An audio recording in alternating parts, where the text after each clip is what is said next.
सुविधाओं पे देखें तो मैं जब 1 महीने जेल देख के आई थी तो मैंने उस जेल में देखा था कि सबसे ज़्यादा कैदी पॉक्सो के थे, और पॉक्सो के ज़्यादातर केस किस तरीके से अपने समाज में होते हैं। कई बेबुनियाद केस में कई लड़के 5-5 साल 7-7 साल बेवजह जेल में पड़े।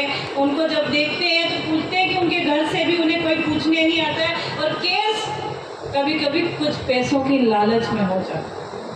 ये भी हमारे समाज की कुरीति है, नहीं कहना चाहिए मंचों से। कई लोग जो आज मुझे उनका विरोधी कहते हैं वो सिर्फ इसलिए कहते हैं क्योंकि मैं भगवती भील उन्हें ये कह रही थी कि हमारी समस्याएं ये नहीं है जो आप कर रहे हो, हमारी समस्याएं ये है कि हमारी महिलाओं में सिकल सेल की प्रॉब्लम है, जिसकी वजह से आने वाले समय में हम भील महिलाएं बच्चे पैदा करने में असमर्थ होंगी। क्या हम इस पे काम कर रहे हैं? क्या हमारे आयरन की कमी पे काम कर रहे हैं? क्या हम पीएचसी सीएचसी अस्पतालों के सुधार में काम कर रहे हैं? क्या हमने जिला स्तर के अस्पतालों में अच्छी मेडिकल सुविधाओं की मांग करी? नहीं करी। क्या हमने कॉलेजों में 12% एडमिशन होता है, हमारे यहाँ हम लोग 100 में से 70% है, लेकिन जब 12वीं पास होकर बच्चा कॉलेज में एडमिशन चाहता है तो 70 में से केवल 12 का सरकारी कॉलेज में एडमिशन होता है। बाकी बचे हुए बच्चे जो सरकारी से प्राइवेट में जा सकते हैं वो जा पाते हैं, बाकी सारे ऐसे रह जाते हैं, उनका कोई भविष्य नहीं बन पाता, और वो बाद में कुछ समय बाद माँ बाप शादियाँ करा देते हैं, और शादियाँ कराने के बाद अपना एक सिस्टम है नौतरा पिता, शादी के अगले ही दिन वो वहीड़ा उस लाड़ा लाड़ी को दे दिया जाता है, और उस वहीड़े का कर्जा चुकाने 4 दिन बाद वो सूरत अहमदाबाद चले जाते हैं। 18 साल की लड़की 21 साल का लड़का पता नहीं सही में हुए या नहीं हुए अगले 2 साल में बच्चा, और उनकी हालत ऐसी हो जाती है कि वो अपने आप को सही कर ही नहीं पाते। और हम सोचते हैं हमारे समाज की आर्थिक स्थिति सही हो कैसे नहीं रही।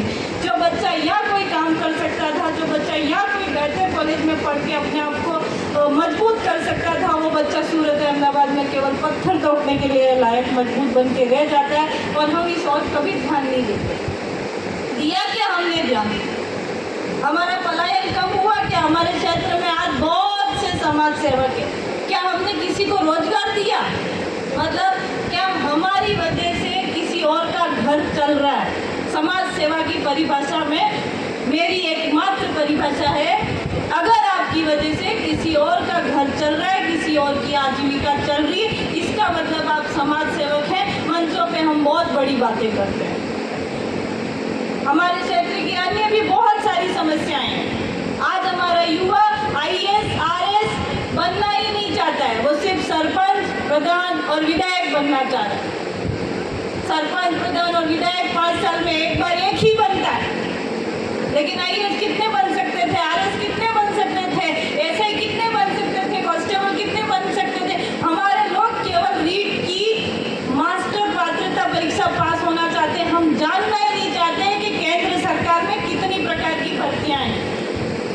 इवन जब कोई मंच आंदोलन करता है कि TSP में कितनी सारी विसंगतियां हैं, इनको दूर करने के लिए आओ हमारे साथ बैठो, तो दूसरी तरफ दूसरा आंदोलन कर देता है, नहीं हमें तो ये नहीं चाहिए।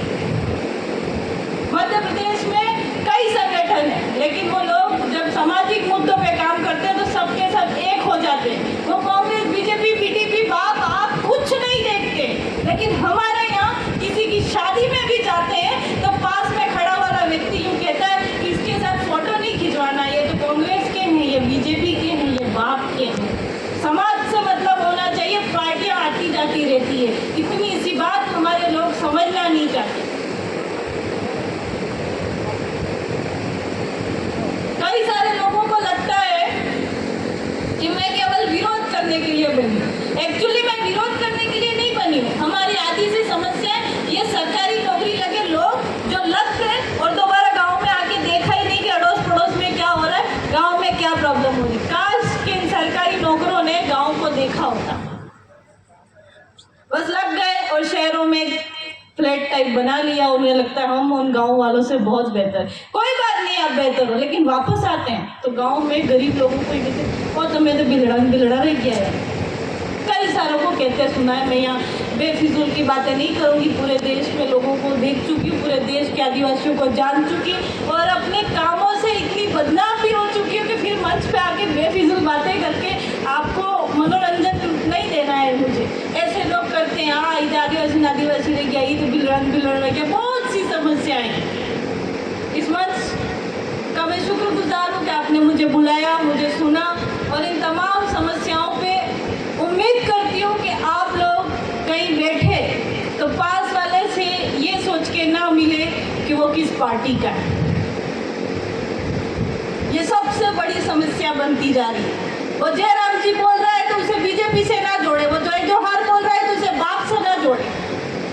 ये भी एक समस्या है कि उद्बोधन बोल दिया, जयराम जी बोल दिया तो बीजेपी वाला ही हो गया, जय जोहार बोल रहा है तो बीजेपी वाला ही हो गया। मैं कहीं जय जोहार बोलती हूँ तो लोग मुझे कमेंट करते हैं तू कांग्रेस की हो गई, अब तू जय जोहार मत बोल। जय जोहार पे बाप वालों का ठप्पा थोड़ी लगा। सबके अपनी अपनी विचारधारा है। उद्बोधन को उद्बोधन की तरह लो।